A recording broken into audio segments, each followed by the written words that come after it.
This video is about obesity and a simple cure, but I would urge almost everyone to watch it because just as obesity relates to practically every other facet of health, the information in this video can help almost anybody, even if you don't necessarily have an issue with obesity.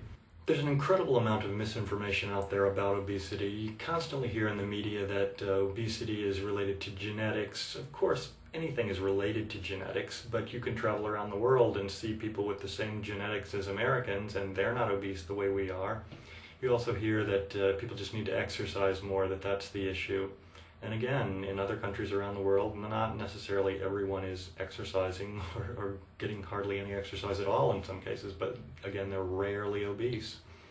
In fact, you can see thousands of people living in other countries with all sorts of genetics and all sorts of different exercise regimes, and you will never see anyone morbidly obese as long as they're eating a natural diet. That's the problem with obesity in America, and it's easy to cure.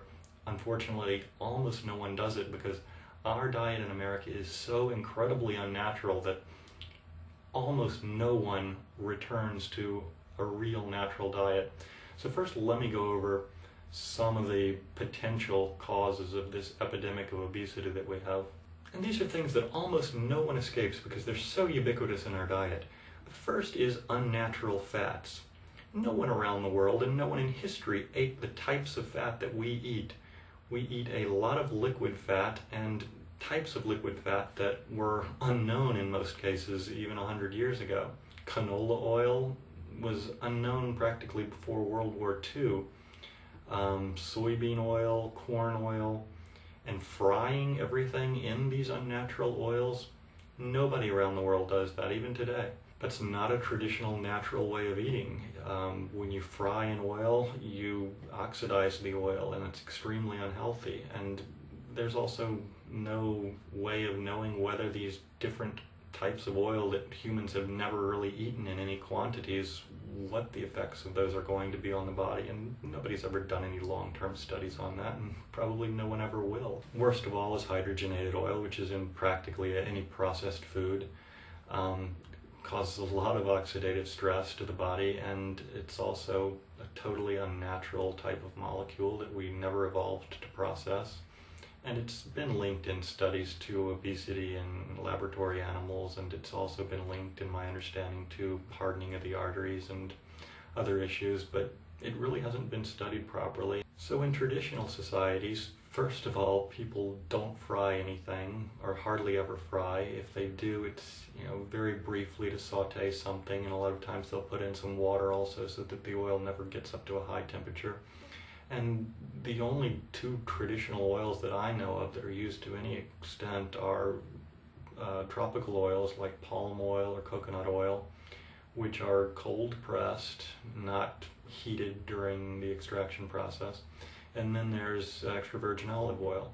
There are plenty of native societies that eat a lot of fat without becoming overweight, but they're eating totally different types of fat. Things like fresh nuts, which are lightly roasted or raw.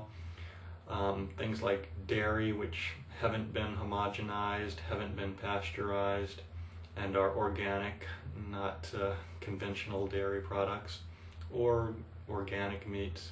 So the fats we eat in almost all cases are completely unnatural types, prepared in completely unnatural ways. Next is the carbohydrates, and again, completely unnatural. Most of our carbohydrates, simple carbohydrates, are things like sugar and high fructose corn syrup. I can't even go into the whole host of problems caused by those unnatural sweeteners, but two of the main issues are that they have no enzymes and no fiber, whereas almost all natural sweeteners that I know of have a high degree of fiber and are very high in enzymes, as well as being high in antioxidants. Things like raw honey or dried fruit, raisins or dates, that have been sun-dried, not oven-dried the way we do in modern society. Those are all high in enzymes and high in fiber, and this puts less of a load on your pancreas, and almost certainly would cut down on the epidemic of diabetes that we have, along with our epidemic of obesity. Even the complex carbohydrates that we eat are fairly different from what people have in other countries. Our white flour tends to be overprocessed and very low in nutrients for a number of reasons. So we've gone over carbohydrates and fats. It shouldn't be any surprise that the proteins we eat are often very unnatural as well, but this time the effect is relatively unstudied and much more subtle and unknown. You see, we feed a lot of substances to animals which cause those animals to quickly gain weight before they're slaughtered and increase the profit margin. Things like urea, which is a toxin and causes the animal to bloat up quickly, or hormones or antibiotics, which have an unknown linkage, but they're proven to cause the animal to gain a lot of weight.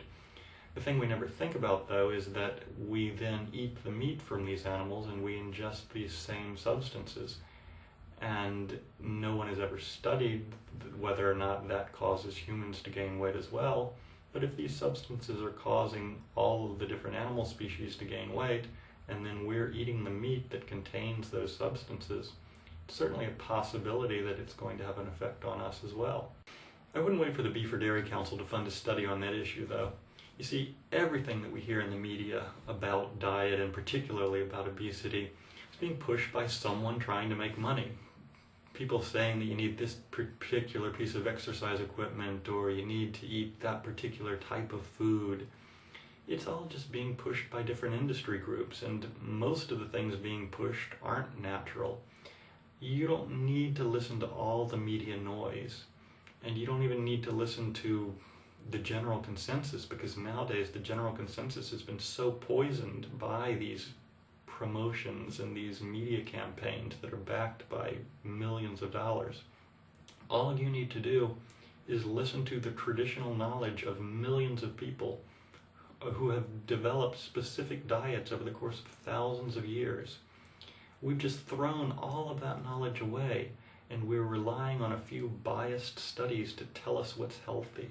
The problem is no one is eating what's healthy anymore. No one is eating natural food anymore, and everyone is running around confused by all these little studies that are being put out by industry saying this or that thing is healthy or is unhealthy. Just follow traditional diets. In particular, follow the traditional diet of your ethnic group. Because yes, there is genetic variability. Some people do have a greater tendency towards obesity, and the traditional diets of those people are different. I know it's not easy to learn about and prepare traditional food all the time. It would be a lot nicer if what industry told us was true, that you could just eat this or that healthy food once in a while and it would counterbalance a normally unhealthy diet, but it just doesn't work that way. And it's not that incredibly difficult to prepare traditional foods. There are a few basic rules, like eating organic food, eating fresh heirloom varieties of food. The fruit that you get from the supermarket doesn't taste like the fruit you get from the farmer's market, and there's a reason for that. It's because it doesn't have the same nutrients and antioxidants in it. There are a lot of good resources for information. My favorite is the Weston Price Foundation, and there are a lot of good YouTube channels even. There's Underground Wellness, there's Psyche Truth, there's a lot of videos on health. You can look at my video Traditional Foods, which talks about some of the basic traditional staples around the world. It is a long learning process, but it's really one of the most important things you may ever do. In addition to curing the obesity problem, it relates to this epidemic of so many other health diseases that we have in America. And what most people recognize least of all is that it also relates to your nervous system health and to the mental health of individuals and society. Disraeli once said that the most important goal of any statesman should be to improve the health of the populace, because the health of the populace is the health of the state. And what you see in America for the last 10 or 20 years is a reflection of the food we eat in every respect, I believe.